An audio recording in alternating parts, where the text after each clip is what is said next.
एक बार एक व्यक्ति बुद्ध के पास आया और उनसे पूछा, मैं हमेशा गुस्से में रहता हूं, लोग मुझे परेशान करते हैं, मैं उन्हें बदलना चाहता हूं, आप मुझे कोई रास्ता बताएं। बुद्ध मुस्कुराए और बोले, तुम्हारे अंदर परिवर्तन तभी आएगा जब तुम खुद को बदलने की कोशिश करोगे, दूसरों को नहीं। बुद्ध ने एक उदाहरण दिया, अगर कोई तुम्हें गाली देता है और तुम गुस्से में आ जाते हो तो गुस्से का कारण वह व्यक्ति नहीं बल्कि तुम्हारी अपनी प्रतिक्रिया है।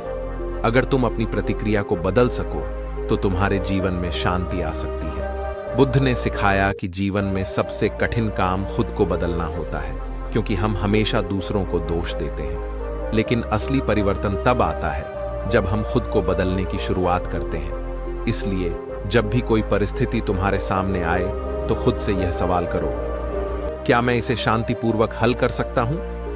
धीरे धीरे यह अभ्यास तुम्हें अंदर से बदल देगा।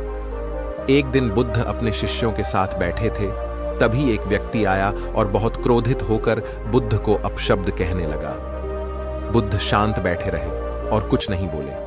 वह व्यक्ति और भी ज्यादा गुस्से में आ गया, क्योंकि उसने सोचा कि बुद्ध जवाब देंगे, लेकिन बुद्ध ने कोई प्रतिक्रिया नहीं दी। थोड़ी देर बाद वह व्यक्ति थक कर चुप हो गया। बुद्ध ने तब मुस्कुराते हुए पूछा, अगर तुम किसी को कोई उपहार दो और वह व्यक्ति उसे स्वीकार न करे तो वह उपहार किसके पास रहेगा?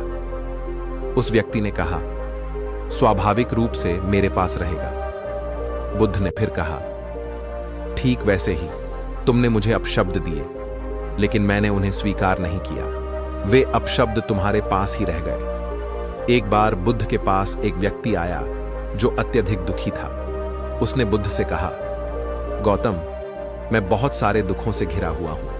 मेरा जीवन समस्याओं से भरा है और मैं समझ नहीं पा रहा हूं कि इसका हल कैसे निकालूं। कृपया मुझे कोई उपाय बताएं। बुद्ध ने उसे शांतिपूर्वक सुना और फिर बोले, मैं तुम्हारी समस्या का समाधान कर सकता हूं, लेकिन पहले मुझे थोड़ा पानी लाकर दो। व्यक्ति पास के तालाब से पानी लाने गया, लेकिन तालाब का पानी बहुत गंदा और कीचड़ से भरा था।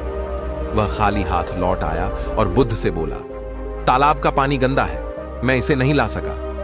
बुद्ध ने कहा, कोई बात नहीं, थोड़ी देर रुको। कुछ देर बाद बुद्ध ने फिर कहा, अब जाओ और तालाब से पानी लाओ। इस बार जब व्यक्ति तालाब के पास गया तो पानी साफ हो चुका था। उसने पानी लाकर बुद्ध को दिया। बुद्ध ने पानी लेते हुए समझाया, देखो, जैसे तालाब का गंदा पानी खुद ब खुद बैठ गया और साफ हो गया, वैसे ही तुम्हारे जीवन के दुख और समस्याएं भी हैं। जब हम व्यग्र और अस्थिर होते हैं तो हमारी समस्याएं हमें और बड़ी लगती हैं, लेकिन जब हम शांति और धैर्य से इंतजार करते हैं तो समस्याएं भी धीरे धीरे सुलझने लगती हैं। एक बार एक महिला अपने मृत बेटे को लेकर बुद्ध के पास आई। वह अपने बेटे के मृत्यु के दुख से टूट चुकी थी और चाहती थी कि बुद्ध उसके बेटे को फिर से जीवित कर दें। रोते हुए उसने बुद्ध से प्रार्थना की, हे प्रभु, कृपया मेरे बेटे को वापस जीवन में लाओ, मैं उसके बिना नहीं रह सकती। बुद्ध ने उसे देखा और कहा, मैं तुम्हारे बेटे को वापस जीवन में ला सकता हूं, लेकिन इसके लिए तुम्हें एक शर्त पूरी करनी होगी। तुम जाओ और किसी ऐसे घर से सरसों के बीज लेकर आओ जहां कभी किसी की मृत्यु ना हुई हो।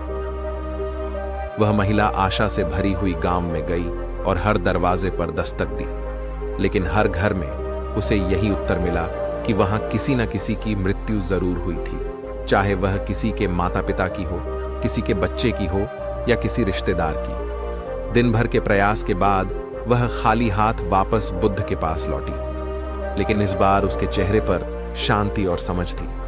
उसने बुद्ध से कहा, हे प्रभु, अब मुझे समझ आ गया है कि मृत्यु जीवन का एक अटूट हिस्सा है। मैं अपने बेटे के बिना भी जीवन को स्वीकार करूंगी और आगे बढ़ने का प्रयास करूंगी। बुद्ध मुस्कुराए और बोले, तुम्हारी पीड़ा का अंत तब होता है जब तुम जीवन की वास्तविकताओं को स्वीकार करना सीख जाते हो। दुख तभी आता है जब हम अपने मन में किसी चीज से चिपके रहते हैं, लेकिन जीवन का स्वभाव परिवर्तनशील है और इस परिवर्तन को स्वीकार करने में ही सच्ची शांति है। इस कहानी से हमें यह सीख मिलती है कि जीवन में दुख और मृत्यु अपरिहार्य है। अगर हम इनसे भागने की बजाय उन्हें स्वीकारना सीखें तो हम अपने भीतर की शांति को पा सकते हैं। खुद को बदलने का एक और महत्वपूर्ण पहलू यह है कि हम अपने मन के अटके हुए विचारों और अपेक्षाओं को छोड़ना सीखें। तभी हम सच्ची शांति और संतुष्टि पा सकते हैं। दोस्तों, यह जानकारी अगर आप सबको अच्छी लगी हो तो चैनल को लाइक, सब्सक्राइब करें, अपने दोस्तों के साथ शेयर करें